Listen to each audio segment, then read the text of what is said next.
welcome to this video about the anomalies that I've heard in ABBA's song Under Attack. It's been a long time since I've done one of these videos. I apologise for that. Taking advantage of a nice snowy day in the south of England where I live to stay indoors and do one of these videos.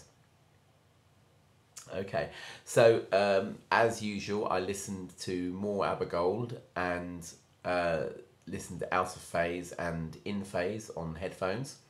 I'm also grateful to Rudolf, Moats Piano 2, for sending me an oops waveform of this song, and also to Skywatcher17, Huw, who's also sent me some valuable information which I'll sort of impart to you as the video goes on. So let's start with the anomalies.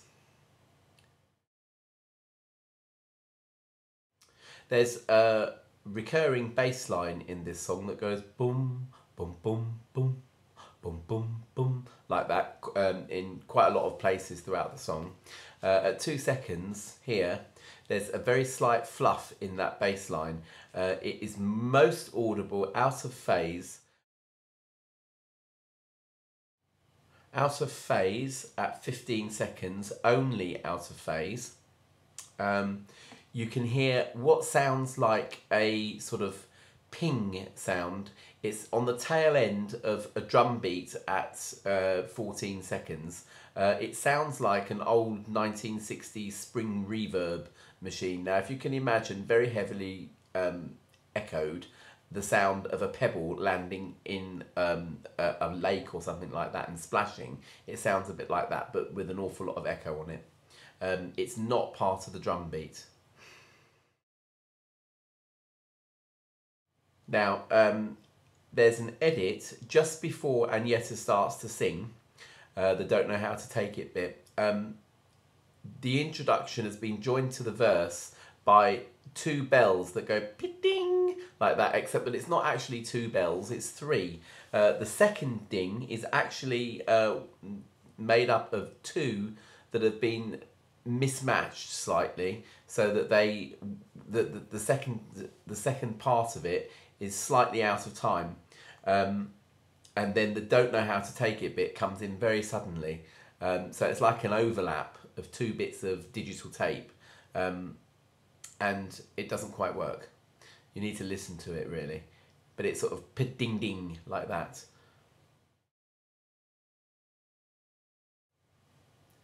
Out of phase only at 29 seconds, the word trouble seems to be seems to have an edit in it. It seems to fade out and back in again. Now, looking at Rudolf's waveform of this out of phase, at 46 seconds, there's a spike in the waveform. In fact, there are quite a few spikes in whatever waveform you look at for this song.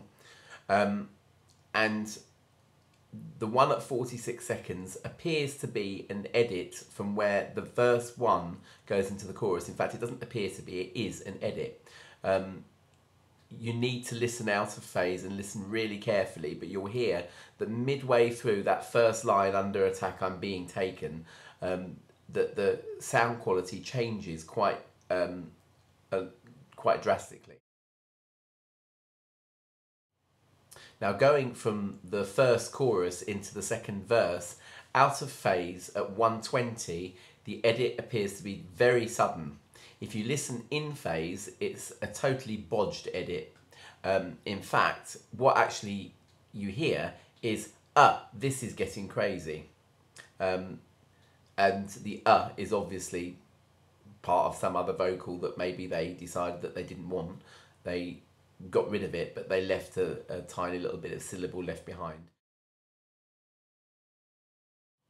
At 1:32, and this is best heard out of phase, not an anomaly as such, but just where the line persuading that the answer to his questions is a definite no, in phase you hear the word no as no, and again an awful lot of reverb on that to make a sort of special effect. Out of phase, you can hear that it's actually double tracked, and that one of the tracks does what the tune would normally do. There's some distortion at the end of the word suppose in that funny vocal effect, which is called a vocoder. Now, the best, or one of the most famous uses of the vocoder was in Cher's song "Do You Believe in Life After Love?"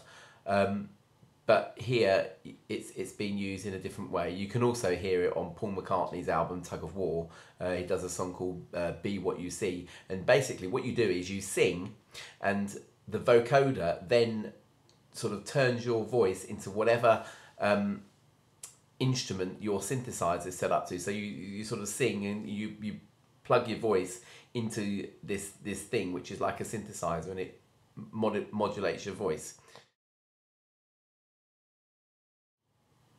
Now at 2:05 there's some crackles on the word taking.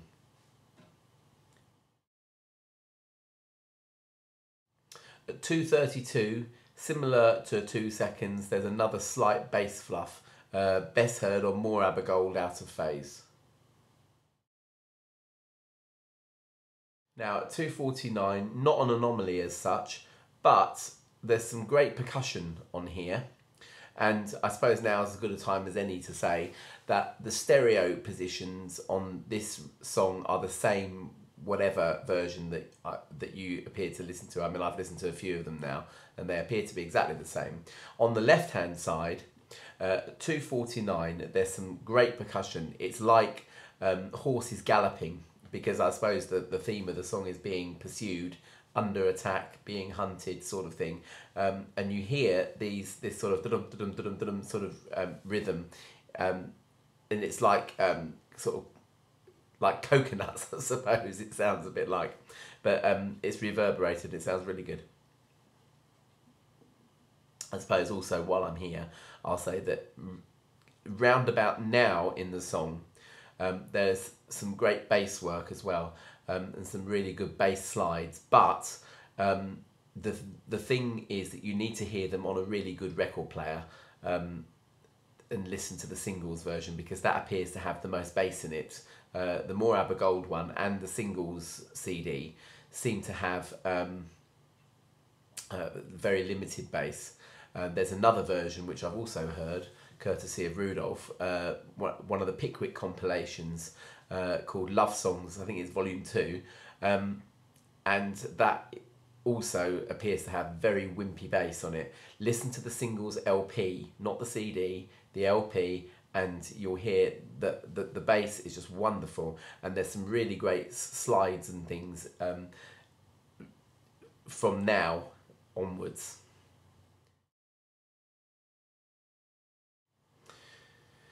Now, Huw, that's YouTube user Skywatcher17, reports that on his 2005 Visitors CD, at 3:43, it sounds like the dull whirring of a tape machine going round, and that he sent me an audio snippet of it, and I can confirm that that is the case.